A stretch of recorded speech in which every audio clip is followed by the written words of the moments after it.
Ashamaa harka fuunee daawwattootaa fi hordoftoota keenya akkam nagaa keessanii nageenyi koo kan jaalalaaf kabajaa bakka jirtanitti simbiraa ga'u. Egaan daawwattootaa fi hordoftoota keenya odeeffannoo har'a qabanne isiniif dhiyaanneerraa hamma xumura qophii keenyattiin waliin turan affeerraa keenya odeeffannoo jajjabaan isiniif qaba. Daawwattoota keenya Arreedii Adam Tube namoonni YouTube channel kiyya faarii taatan subscribe gochuun maatii keenya ta'a. Video keenyas like gochuu hin irraanfatina. Egaan biyyattii teenya san keessatti wanti adeemsifamu waan hammaataa waan garaa nama jabeessuu fi wantoota argitee ifumaan ifatti gabrummaa hamtuu ta'uutu mul'ata. Kana keessaa ajandaan kiyya isa jalqaba Oromoo miliyoona 50, Oromoo hangafaa, Oromoo hooggantootaa fi qabsaa'ota Oromoo filannoo keessaa dhiibuudhaan isa kaan mana hidhaatti darbatanii isa kaan immootu manatti ol galchanii har'a garuu Amaara ta'uu isaanii ummata sirna milinik oofuu isaanii ifaan nurgisiisan. Akkamiin nurgisiisan namoota naan jettaniif Iskindir Naggaa namni hin beekne hin jiru. Iskindir Naggaa jechuun yeroo ammaa kana innis Jawaari Mafaa wajjin mana qaallittii jira. Hojii isaa guddaa fi hojii isaa olaanaan inni nama Amaaraati. Finfinneen tan Amaaraa ta'uu nama sadarkaa jalqabaa irratti hojjetu ifaan ifatti sanuu dho'isaa tokko malee Addis Ababee የኦሮሞ የአማራ ናት jedhee kallattiidhaan ifaan ifatti yeroo hedduu dubbatudha. Achirratti yoo kan yaadatan taate pirezidaantii Maammee wajjin amma dura morkii cimaa uumanii turan. Obsaa Abdiisaa wajjin morkii cimaa uumanii turan. Namni sun nama Finfinnee sirriitti Amaaraa ta'uu ifaan ifatti haasa'udha. Har'a inni sun kabajaa argate. Kana deemtuun kabajaa guddaa argatte. Filannoo keessa kabajaadhaan mana hidhaa keessatti chaambar rukutamee fi akka hirmaatu taasisuu arguu caalaan wanti nama ajaa'ibsiisu hin jiru jechuudha. Obbo Jawaar fa'aa Baqqalaa Garbaa fa'aa mana hidhaa keessa taa'anii yaala gahaa argachuu dhabuun, mana hidhaa keessa taa'anii abbaan murtii waa tokko jechuun dhabuun tuffii achi keessatti isaanii godhan osoo jiran garuu isaan har'a waan sirna finxaaleeyyummaa sana of keessaa qabaniif isatti kabajaa horanii filannoo keessa sagalchanii keenya isa kabajaan ala jiruuyyuu filannoo keessaa dhiibanii baasuu arguu caalaa waan nama gaddisiisu hin jiru. Filannoon kun haqa qabeessas haa ta'u, haqa qabeessas ta'uu waa dhabu. Maaf Oromoo hin hirmaachifne? Ilaali, dingi godha. Har'a garuu maqaa filannootiin akka nama filannoon jiruu ganda keessa fiiganii kana si eebbisiifne, kana si eebbisiifne, maali mana barumsaa eebbisiifne, daandii eebbisiifne maaliyaan. Kuni duraanuma wayyaaniin hokkanuma gochaa turte. Kuni amaluma filannooti. Ummanni keenya garuu isimaan shawwadame waanuma argitee xiqqoo kaan qalamii dibaa kaan daandii kun dirqama biyyattiiti. Biyya takka ijaaruun dirqama nama maraati. Daandii ijaaruun waan haaraa miti. Magaalaa haaromsuu waan haaraa miti. Mana barumsaa ijaaruun waan haaraa miti. Gaariidha. Filannoo waliin qabatu garuu ummanni keenya immoo akkasitti dogongoraa jira. Hawaasni keenya dogongorii guddaan isaan ijaan arguuf jecha gaala guuranii itti fidan, isaan ijaan arguuf jecha sangaa guuranii itti fidan warra mana hidhaa jiru sana irratti hojjetaa jiran jechuudha. Kana hoo kan gochaa jiru hawaasa keenya amma mootu achi. Mootummaarraa hawaasatti isinii deebi'a.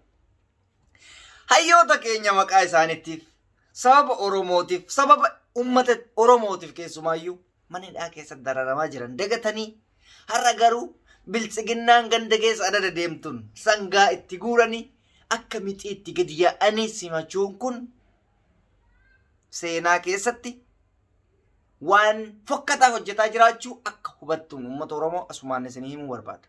Maaliif? Jarri sababa bakkee mana hidhaa seente ati kuloo asii mootummaa jettee mootummaa jala fiigaa jirta. Daandii akka inni nama si eebbisiisuu jetta turtuweetii jetta. Kun immootu lafeen gootota Oromoo, lafeen ilmaan Oromoo lafatti jigeessuun sirriitti si gaafataa jechuudha. Ati beekuu dhabuu keetu si baasaa irra beeyna hin beekne. Hawaasni keenya hubannoo baay'ee hin qabu. Haqa dubbachuuf hawaasni keenya hubannoo hin qabu. Xalaanni illee odoo Iskindir Naggallee dhaqee mayaa uummanni keenya hin beeku sirriitti hubannoo hin hubanne waa'ee hubannoo kana. Waa'ee shira deemamaa gara oliitti jiru kan hin beeku. Uummanni keenya nama jala jiru qofa harka.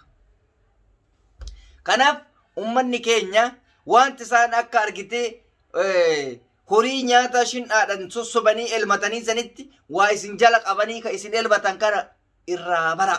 ilmatamaa jirtan malee fayyadamaa hin jirtan. Ilaban biyya keenyatti saalimaatii gaafa ilmattu waan wayii waan nyaata argitee nyaataa fi minaamine kan akkanatti fuutee jala keesse aannan kana seeran gadsiidhiisa jechuudha. Nyaata inni ati gadhiista. Amma bilchiginnaan maal gochaa jirti?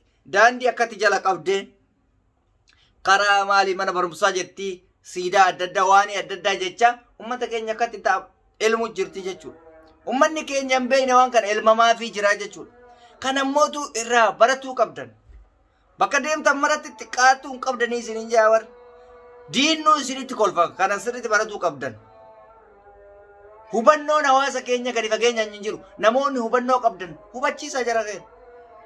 Qabsaa'onni gaafa achi keessa gadi ba'an hin hafanii barachi keessatti. Obbo Jawaar fa'a Baqqalaan fa'a hafan. Yookaan lubbuun jiraatanii ba'an yookaan lubbuun osoo hin jiraanne ba'uu danda'an. Seenan garuu bor isin gaabbisiise seenan. Wallaahi mootummaa caalaa ummata keenyatu Jawaar fa'a irratti qoosaa jira. Wallaahi dhugaa isinii himaa. Ummata keenya irratti obbo Baqqalaa fa'a irratti qoosaa jiru hawaasa keenya. Waa'ee isaanii namni tokko dubbachuu dhiise taa'ee waan mootummaan sobeetiniin harka dha'aa jiru kana qumna garii go'eetinii wajji deemuu jira. Salphina guddaadha kun. Warri biyya laalleessanuu dhiise ofirraa waa'ee Jawaar fa'a waanuma argitee baxabbatuu malee siyaasa arge kanama namni waa'ee Jawaar fa'a dubbachaa jiru hin jiru. Jawaar garuu gaafa isaa san gaafa leenca ture san ammas leencuma gaafa leenca ture san waa hunda hawaasa kanaa furuuf halkan takka hirriba dhabee hin beeku. Nuti garuu warra waa'ee isaaniitu yaadanne yookaan torbetti yaadanna yookaan ji'atti yaadanna yookaan jiraachuu isaaniitu yaadan. Kanaan isin himuu barbaada.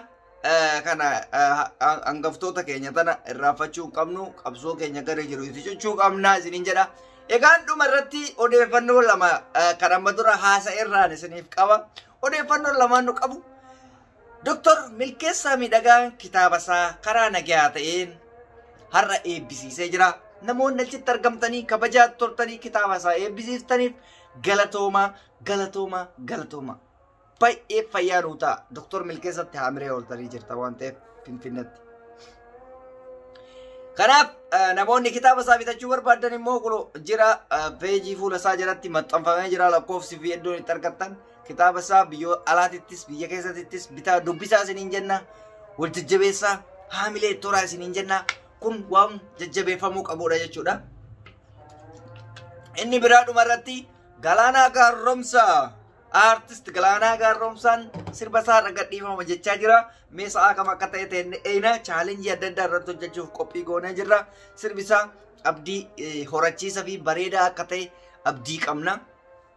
Kanaaf sirba isaa har'atti yoo isin bira ga'e hundi keessanuu waliif qoqqooduun sheer waliif gochuun diina rifachiisa riikaardii cabsame. Mee Galaanaan har'a gadhiisee miiliyoon ilaalleef haa jedhamu. Galaanaan har'a gadhiisee 500,000 ilaalee haa jedhamu. Oromoon yoo jabaate sa'a 24 keessatti nama 100 qafa maaliifa. Mee sirboota biyya biraa ilaalaa jiran gadhiisee daqiiqaa 5 booda 500,000 sa'a tokkoof 2 booda miiliyoona. Oromoon miliyoona 50 kan jedhameef miliyoona 50 keessa miliyoona 30 ol onlaayiniin fayyadamanii amanaan. Miliyoonni takkaa kan laalle kana maal jechuudha? Sirba Amaarotaa laala. Gadhiifamee yoosuu miliyoona minaamina seena. Jarri hin laalte waan ofii kana. Oromoon laaltu. Oromoo muuziqaa jiru jiraannan gaduun seentu. Gaallaa jetti. Isin galee? Kana mootu xiiqidhaan kan irratti hojjetu isin waan ta'eef viidiyoo waan biraan gootanii bar deddeebitanii ilaaluu osoo hin taane hiriyaa keessaniif sheer gootanii dabarsuudha waan biraa hin jiru. Harka keetii gatii hin kafaltila. Akkanatti tuyxee gisee takka yoo goote sheer kan jedhamu san tuyxeerta hiriyaa keetiif qooddee jirta jechuudha. Garuu akka waan sheeriin tun mallaqa taatee uummanni kennaa yaa harkifata leesh yaaqi leesh habiibi leesh habiibti maa harkifattan sheer godhaafi isinii galee aartiin Oromoo kun haa guddatu gara hundaan hin kufu polotikaan hin kufne diinagdeen kufuu hin qabnu aartiin kufuu hin qabnu jechuudha. Polotikaa haga abbaa itti godhatee abbaan tokko ol nuu kaasu namni akka Jawaar fa'aa dhufee ol nuu kaasu ammaaf barqabbanaa polotikaan kenna dirqama mirga keenyatti falmannaaf malee polotikaan kenna baay'ee kufaadha. Garuu hin callifnuufi abdiin kutannuufi jechuudha. Kanan isiniin jedhaa egaan daawwattootaa fi hordoftoota keenya qophiin har'a qabu xumuree jira. An reedii Adam Tube Video keenya like gochuun irraanfatina akkasumas namni maatii keenya hin ta'in subscribe gochuun maatii keenya taasisan jaalanna sin kabanya nagaatti.